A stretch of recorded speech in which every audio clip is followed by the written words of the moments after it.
So you know how Becky Lynch thing at SummerSlam really took me away from wrestling to a point where I was not making videos for 2 weeks? Well, tonight just changed all of that, and I'm so excited to talk about everything that happened. All Out 2021 is in the books, and it is one of the greatest wrestling pay-per-views I've ever seen. It is a stacked card. It wasn't the best card going in, but it over-delivered in almost every single scenario it could have. The only bad thing about this card was that the Big Show match or Paul White match really did not need to happen. Other than that, a fucking flawless card with the greatest ending to a pay-per-view AEW has had yet. Jesus fucking Christ, let's talk about it. Miro and Eddie Kingston had one of the biggest and best started to a fucking wrestling pay per view I've seen. It was really good. With I'm pretty sure in Arthur Ashe, Eddie is going to get another shot at the championship, and he's just going to win, which is awesome. Even though I don't like to see Miro lose, I wouldn't mind that because again, Miro can move on to something better like now CM Punk, Danny O'Brien. Why not? Then John Moxley versus Kojima. And holy shit, the crowd was into it. The crowd tonight was one of the greatest wrestling crowds you can ever find. The crowd was absolutely phenomenal. Everything you want from a crowd and more. It was one of the best crowds I've ever seen in a wrestling pay-per-view. And they even got into this match, which was actually highly underrated. It was really good. For what it was really good. And then holy shit, Minoru Suzuki showed up on All Elite Wrestling in 2021. Holy fucking shit, the Murder Grandpa just showed up and beat up John Moxley. And then the match is made for this week's Dynamite in Cincinnati, Ohio. Are you fucking kidding me?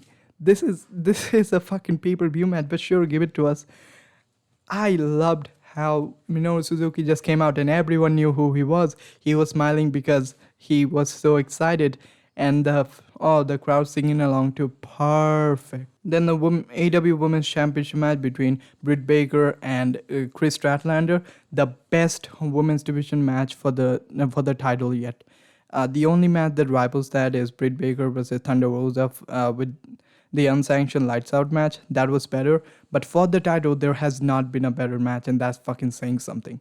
This was a A-tier match. We'll get into rankings in a later video, but holy fucking shit, this was one of the best matches I've seen in a while from the women's division of AEW. And I think this division's going forward, man. This is really fucking good. Statlander had some great showing. Britt Baker looked like a star. It's perfect. And then, oh Jesus fucking Christ, one of the best steel cage matches I've ever seen in Lucha Bros versus Young Bucks. Jesus Christ, it was one of the greatest things of all time. I don't care what anyone says. It's so good. Not only that, Penta getting bloodied up was somehow great. Like, I don't want it, but it looks so good to have a crimson mask under his actual mask. And Young Bucks using their whole the thumbtacks and then eventually losing because of it was phenomenal. Ray Phoenix obviously jumped off the cage because he's a fucking idiot, but loved it, just loved it. And they won to a thunderous ovation. And while the entrance was not for me, the ending of the match and the thunderous ovation for the win is perfect. Young Bucks got defeated by Lucha Bros, and it just feels correct. And the Women's Casino Battle Royale, holy shit, man. Holy fucking shit. Skipped most of the match because that's not really much to talk about. But the last two were Thunder Rosa and Ruby Soho, the Joker. Both of them got the best ovation out of everyone in the fucking, like, in the battle royale. And anyone could have won and the crowd would have been happy. And they went with the correct decision to have Ruby Soho win. Thunder Rosa came so close, but I think when Thunder Rosa faces Britt Baker, it has to be on a pay-per-view and maybe even headline a pay-per-view. So Ruby Soho versus Dr. Britt Baker, perfect. Bring it. This is so great, and everyone just loves Ruby Soho, man. She's great. MJF versus Chris Jericho took an unexpected turn. The match was really good. MJF did a flip. Fucking hell, he did a flip.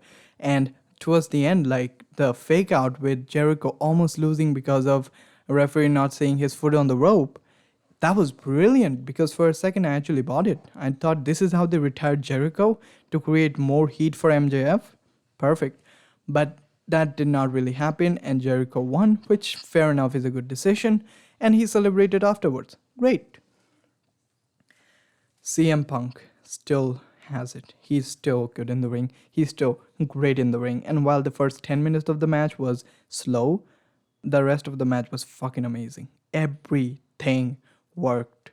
CM Punk still has it. And he even teased being heel while exiting.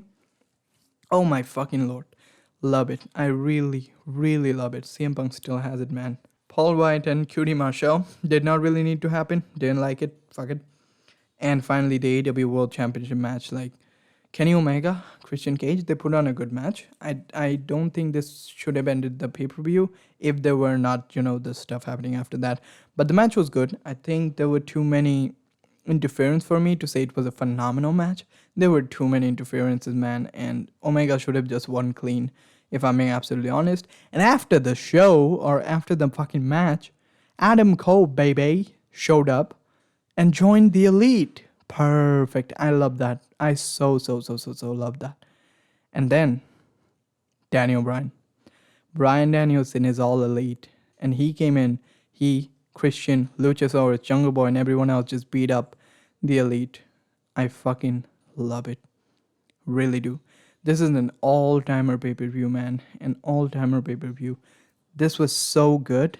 I'm going to rewatch all 5 hours. Except maybe the QT Paul match.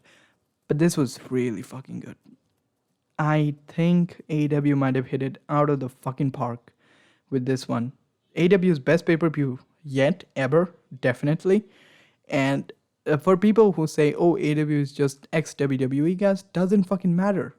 Does not matter, because the ex-WWE guys have experience which they can use to make the stars of AEW. You know who came out looking like the biggest stars tonight?